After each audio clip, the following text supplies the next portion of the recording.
ನಮಸ್ಕಾರ. ಇವತ್ತು ನಾವು ಒಂದು ತುಂಬಾನೇ ಆಳವಾದ ವಿಷಯದ ಬಗ್ಗೆ ಮಾತಾಡೋಣ.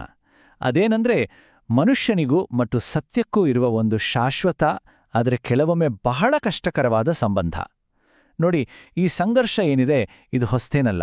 ನಮ್ಮ ಇತಿಹಾಸದ ಪುಟಪುಟಗಳಲ್ಲೂ ಇದು ಕಾಣಿಸುತ್ತೆ. ಸರಿ, ಬನ್ನಿ ಇದ್ರ ಬಗ್ಗೆ ಇನ್ನಷ್ಟು ತಿಳಿದುಕೊಳ್ಳೋಣ.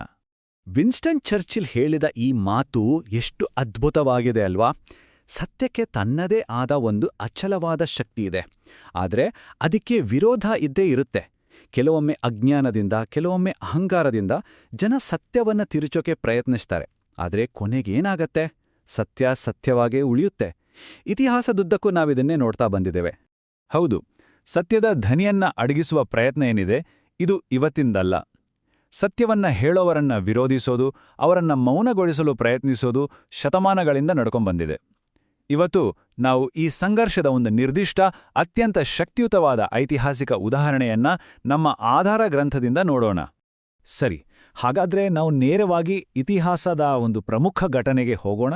ಇದು ಕೇವಲ ಒಂದು ಘಟನೆಯಲ್ಲ, ಬದಲಾಗಿ ಸತ್ಯವನ್ನು ಹೇಗೆ ಎದುರಿಸಲಾಯಿತು ಮತ್ತು ಅದಕ್ಕಿಂತ ಮುಖ್ಯವಾಗಿ ಯಾಕೆ ತಿರಸ್ಕರಿಸಲಾಯಿತು ಅನ್ನೋದಕ್ಕೆ ಒಂದು ಸ್ಪಷ್ಟ ಚಿತ್ರಣ ಕೊಡುತ್ತೆ.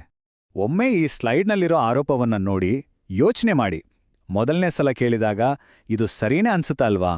ಒಬ್ಬ ಸಾಮಾನ್ಯ ಮನುಷ್ಯ ತಾನು ದೇವರಂತ ಹೇಳ್ಕೊಂಡ್ರೆ ಅದು ಅಹಂಕಾರದ ಪರಮಾವಧಿ ಅಂತ ಯಾರಿಗಾದ್ರೂ ಅನ್ಸ್ಬೋದು. ಈ ದೃಷ್ಟಿಯಿಂದ ನೋಡಿದ್ರೆ ಆರೋಪ ಮಾಡಿದವರ ಕೋಪದಲ್ಲಿ ನ್ಯಾಯವಿದೆ ಅಂತನೂ ಅನ್ಸ್ಬೋದು. ಇಲ್ಲೇ ನೋಡಿ, ಇಡೀ ಸಂಘರ್ಷದ ಮೂಲನೇ ಅಡಗಿರೋದು ಈ ಎರಡು ದೃಷ್ಟಿಕೋನಗಳ ನಡುವಿನ ವ್ಯತ್ಯಾಸದಲ್ಲಿ. ಒಂದು ಕಡೆ ಒಬ್ಬ ಮನುಷ್ಯ ತನ್ನನ್ನು ತಾನು ದೇವರು ಮಾಡಿಕೊಳ್ಳುತ್ತಿದ್ದಾನೆ ಅನ್ನೋ ಆರೋಪ, ಆದ್ರೆ ಇನ್ನೊಂದು ಕಡೆ ಸ್ವತಃ ದೇವರೇ ಮನುಷ್ಯನಾಗಲು ಆಯ್ಕೆ ಮಾಡಿಕೊಂಡಿದ್ದಾನೆ ಅನ್ನೋ ಸತ್ಯ. ಈ ಒಂದೇ ಒಂದು ದೃಷ್ಟಿಕೋನದ ಬದಲಾವಣೆ ಇಡೀ ಸನ್ನಿವೇಶದ ಅರ್ಥವನ್ನೇ ಸಂಪೂರ್ಣವಾಗಿ ಬದಲಾಯಿಸ್ಬಿಡುತ್ತೆ. ಸರಿ, ಸಂಘರ್ಷ ಏನಿತ್ತು ಅಂತ ನಮಗೆ ಈಗ ಅರ್ಥವಾಯಿತು. ಈಗ ಯಾಕೆ ಆ ಸತ್ಯವನ್ನು ತಿರಸ್ಕರಿಸಲಾಯಿತು ಅನ್ನೋ ಪ್ರಶ್ನೆಯ ಆಳಕ್ಕೆ ಇಳಿಯೋಣ. ಸಮಸ್ಯೆ ನಿಜವಾದ ಮೂಲ ಎಲ್ಲಿದೆ? ನೋಡಿ, ಇದೇ ನಮ್ಮ ಇವತ್ತಿನ ವಿಶ್ಲೇಷಣೆಯ ಕೇಂದ್ರ ಬಿಂದು. ಕಣ್ಮುಂದೆ ಎಷ್ಟೆಲ್ಲ ಸಾಕ್ಷಿ ಇತ್ತು. ಅದ್ಭುತಗಳು, ಪವಾಡಗಳು, ಸತ್ಯದ ಬೋಧನೆಗಳು ಎಲ್ಲವೂ ಅವರ ಮುಂದೆ ನಡೀತಾ ಇತ್ತು. ಆದರೂ ಯಾಕೆ ಅದನ್ನ ಒಪ್ಕೊಳ್ಳಿಲ್ಲ? ಸಾಕ್ಷಿಯ ಕೊರತೆ ಖಂಡಿತ ಇರಲಿಲ್ಲ. ಹಾಗಾದ್ರೆ ನಿಜವಾದ ಕಾರಣವಾದರೂ ಏನು? ನೋಡಿ, ಮೂಲ ಗ್ರಂಥ ಏನ್ ಹೇಳುತ್ತೆ ಅಂದ್ರೆ ಸಮಸ್ಯೆ ಅವರ ಕಣ್ಣಲ್ಲೋ ಕಿವಿಗಳಲ್ಲೋ ಇರಲಿಲ್ಲ. ಅದು ಭೌತಿಕ ಸಮಸ್ಯೆಯಾಗಿರಲಿಲ್ಲ. ನಿಜವಾದ ಸಮಸ್ಯೆ ಇದ್ದಿದ್ದು ಅವರ ಹೃದಯದಲ್ಲಿ, ಅವರ ಅಹಂಕಾರದಲ್ಲಿ. ಅವರ ಕಣ್ಣುಗಳು ಪವಾಡಗಳನ್ನ ನೋಡಿದ್ವು, ಕಿವಿಗಳು ಸತ್ಯವನ್ನ ಕೇಳಿದ್ವು. ಆದ್ರೆ ಆ ಸತ್ಯವನ್ನ ಒಪ್ಕೊಂಡ್ಬಿಟ್ರೆ ತಮ್ಮ ಇಡೀ ಜೀವನವನ್ನೇ ಬದಲಾಯಿಸಬೇಕಾಗಿತ್ತು. ತಮ್ಮ ಅಧಿಕಾರ, ತಮ್ಮ ನಂಬಿಕೆಗಳು ಎಲ್ಲವನ್ನೂ ಬಿಡಬೇಕಾಗಿತ್ತು. ಆ ಬದಲಾವಣೆಗೆ ಅವರು ತಯಾರಿರಲಿಲ್ಲ. ಈ ಒಂದು ಹಳೆಯ ಮನಸ್ಥಿತಿಯನ್ನ ಈಗಿನ ಕಾಲಕ್ಕೆ ಹೋಲಿಸಿ ಅರ್ಥ ಮಾಡ್ಕೊಳ್ಳೋಕೆ ನಮ್ಮ ಮೂಲ ಗ್ರಂಥದಲ್ಲಿ ಒಂದು ತುಂಬಾನೇ ಒಳ್ಳೆ ಉದಾಹರಣೆ ಇದೆ. ಇದು ಆತ್ಮವಂಚನೆಯ ಬಗ್ಗೆ.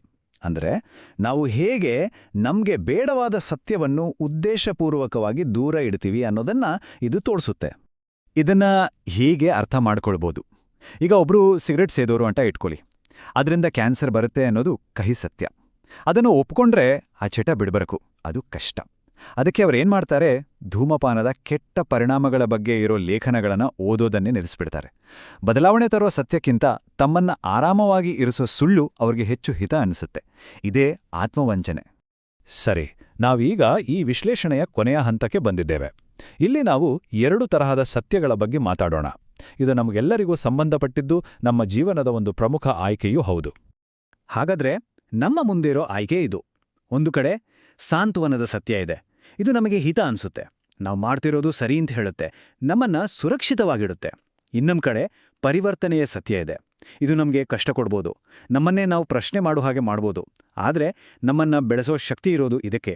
ನಾವು ಚರಿತ್ರೆಯಲ್ಲಿ ನೋಡಿದ ತಿರಸ್ಕಾರಕ್ಕೆ ಕಾರಣ ಇದೇ ಪರಿವರ್ತನೆಯ ಸತ್ಯವನ್ನ ಎದುರಿಸಲು ನಿರಾಕರಿಸಿದ್ದೇ. ಈ ಅಂತಿಮ ಪ್ರಶ್ನೆಯೊಂದಿಗೆ ಇವತ್ತಿನ ಈ ವಿಶ್ಲೇಷಣೆಯನ್ನ ಮುಗಿಸೋಣ. ಜೀವನದಲ್ಲಿ ನಾವು ಯಾವುದನ್ನು ಬಯಸ್ತೇವೆ?